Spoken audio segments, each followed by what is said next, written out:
As the South African President Cyril Ramaphosa has rightly quoted that the voices of marginalized could be actually heard. Hello everyone, welcome to the new series of Drishti IAS. I am Ritu and today we are going to discuss very important topic which is related to BRICS. The title of today's topic is BRICS Foreign Ministerial Meeting in South Africa and what's on the agenda. So this is title of today's topic. Before moving to the points of discussion, first of all, we will discuss the previous day question and this is the answer of previous day questions. Moving ahead, so first of all, we will discuss the news and then BRICS and then looking for multipolarity, China in BRICS, India in BRICS, common BRICS currency, practice question for prelims and mains. Moving ahead. So what is the news?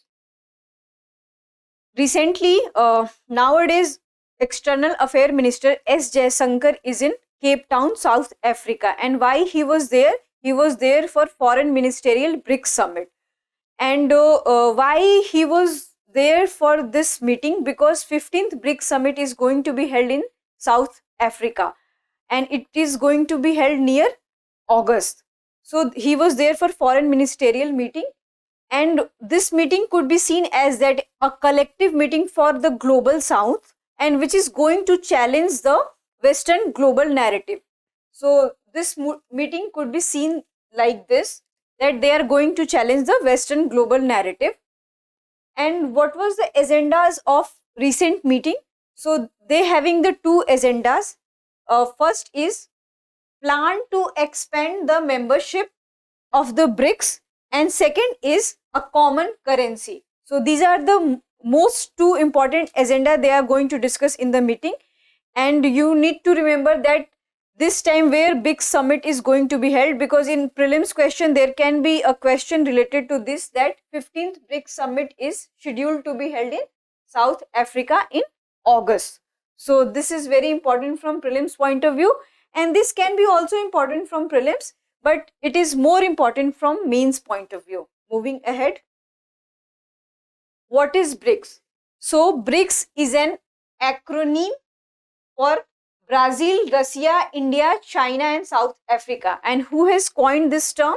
So this term has been coined by economist Jim O'Neill in 2001 and he has coined just BRIC, not South Africa. South Africa has been included in the BRICS in 2010. So in the original, maybe in prelims question, they can ask that, South Africa was the origin member of the BRICS or not, then your answer should be no, because it has joined later. And it has developed various cooperative projects such as BRICS Business Council, New Development Bank. And why these projects have been introduced by the BRICS? To promote economic cooperation and development among themselves. So economic cooperation and developing each other is the main agenda of the BRICS. Moving ahead. So looking for multipolarity. Why we are discussing here multipolarity? Because more than 19 countries wants to join BRICS, including the countries like Argentina, Nicaragua and Mexico. And it is not clear that which kind of country will be included in this group. But one thing is clear that, if more countries will be included in the BRICS, then, it will strengthen the BRICS voice and it will become the voice for the developing countries. And why it will become the voice for the developing countries? Because most of the countries who wants to join the BRICS are in developing nature.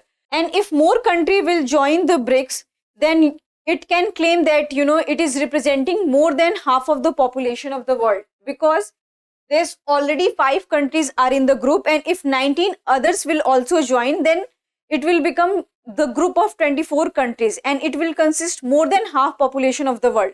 So, in that way, this group will become very strong, and very important countries who produce much oil, and oil is the need of our in today's world, such as Saudi, Iran, UAE and Nigeria, Venezuela also wants to join this group. And if these countries will join the group, then economy of all these group will rise higher and it will strengthen the BRICS economic power. And why this country wants to join the BRICS? Because there is a considerable anti-US sentiment in the world, and other thing is that more country wants to join because of the multipolarity, because there's lot of appetite among the countries that they want to share the power in this world. So these are the two reasons they want to join the BRICS. Moving ahead,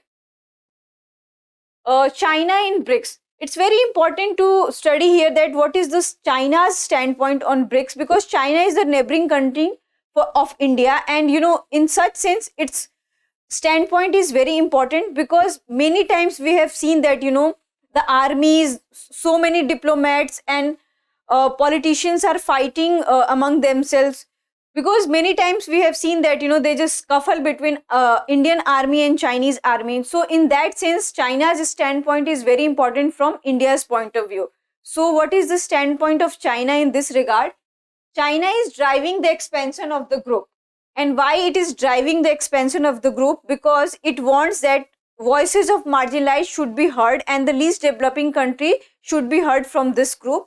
On the other hand, it has not used the word multipolarity or multipolar, it has used the word multilateralism in order to break the US hegemony. And what is the difference between multipolar and multilateralism? Multipolar means that power is significant here, because more than two countries wants to share the power and they want to rule the world. On the other hand, in the multilateralism, power is not the main thing here. Any country can join, and here quality matters and they can solve the dispute. So here China is using the term multilateralism instead of multipolarity. Moving ahead, India in BRICS. This part is very important from mains perspective, so listen it very carefully. Recently we have seen that India has attended G7 summit in Hiroshima, Japan, and there only it has also called an informal Quad summit. So these two meetings could be seen as that India is tilting towards US.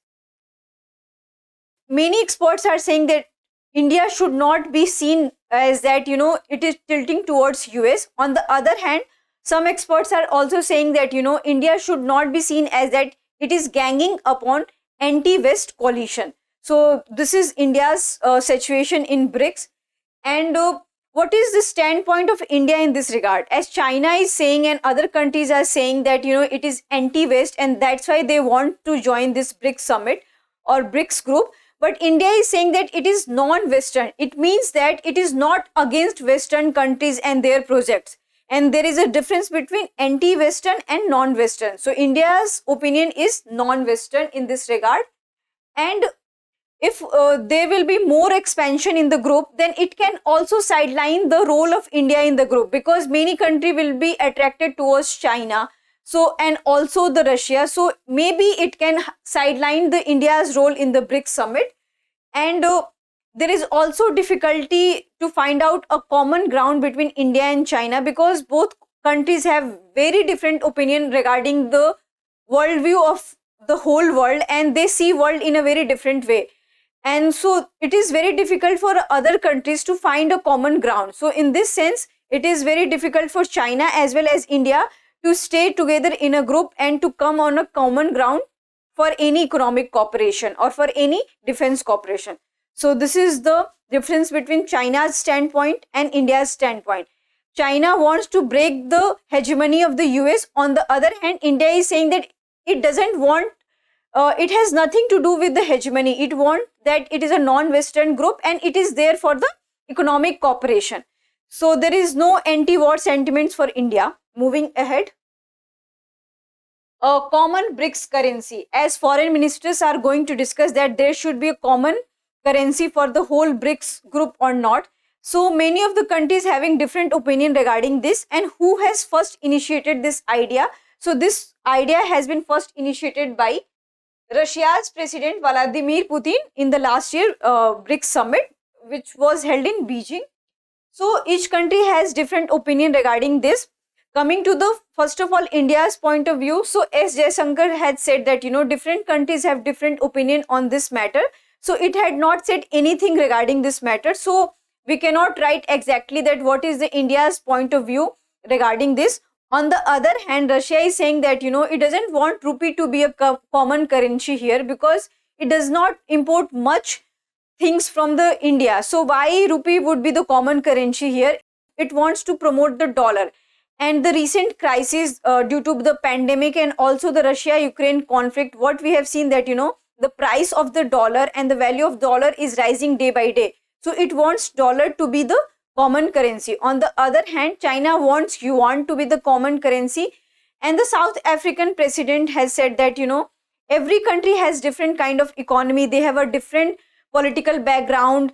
They have different economic and political requirements. So it is very difficult to find a common ground on this topic. And, before going to opt for the common currency, we have to regard the requirements of the every country. So South African point is also not clear, as well as India's point is also not clear in this regard. So this is the current opinion of all countries regarding the common currency. Moving ahead. Practice question for prelims. So this is very easy question. You have to answer this in the comment section. What is the theme of Brics Summit 2023? It can also come in your state prelims. So your options are expansion of economy by investing more, Brics as new hope for global south, Brics and Africa partnership for mutually accelerated growth, sustainable development and inclusive multilateralism, Brics and Asia partnership for sustainable recovery. You have to answer this in the comment section. Moving to the mains part. So the question is, the expansion of Brics will create a new world order critically examined. So when it comes here that critically examined, you have to write both positive and negative points related to this thing. First of all, what you have to do? First of all, you have to briefly define what is Brics, and you have to here define the acronym Brazil, Russia and other countries, and who has coined this term, as we have already discussed in previous slide, that who has coined this term. And then what you have to come in the main part of the question, which is expansion of Brics will create a new world. So here you have to write both approach, that if there will be expansion of the group in the Brics, then what is the advantages and what is the disadvantages. So advantages we have already discussed, that if more country will join, then it will become a voice for the developing countries and voices of the marginalized could be heard from this platform. On the other hand, it can be also spokesperson for the developing country. It will create a, what you can say, forum for all the developing countries. But there is also problems from India's point of view, because we have discussed that if more country will join, most of the country will align with the Russia and China. So it may diminish the power of India. So this is problematic from India's point of view. And if more country will join and they will have a common ground, that they want yuan to be the common currency, or they want dollar to be a common currency, then it will be difficult for India, because India has to follow all those guidelines, whatever they have decided. So maybe India could be sidelined here. So this is the negative point of this. But what we are seeing here, that there is more positive point related to this, because it will, if more countries will join this group, so it will prevent the world to become a multipolar. So the world will become more of kind of multilateral. So this is advantages of this thing. And you can also write that if more countries will join, maybe just like other groups, the developed countries just like Russia and China will dominate the whole group. So this is the disadvantages. So and at the end you have to write the conclusion. In the previous lecture I have already discussed that your conclusion should be always in a way forward approach or in a very balanced way. So here you have to write a balanced conclusion, that if there will be more admission of countries, so there should be a common ground in which no country will be harmed. It doesn't mean that if any country is contributing more in the new development bank or investing more in other countries, it doesn't mean it will have more say in the group. So there should be equal representation of every country. So your conclusion should be in this way. I hope you like this lecture. If you have any queries related to this lecture, you can answer this in the comment section. Thank you for your time and thank you for the class.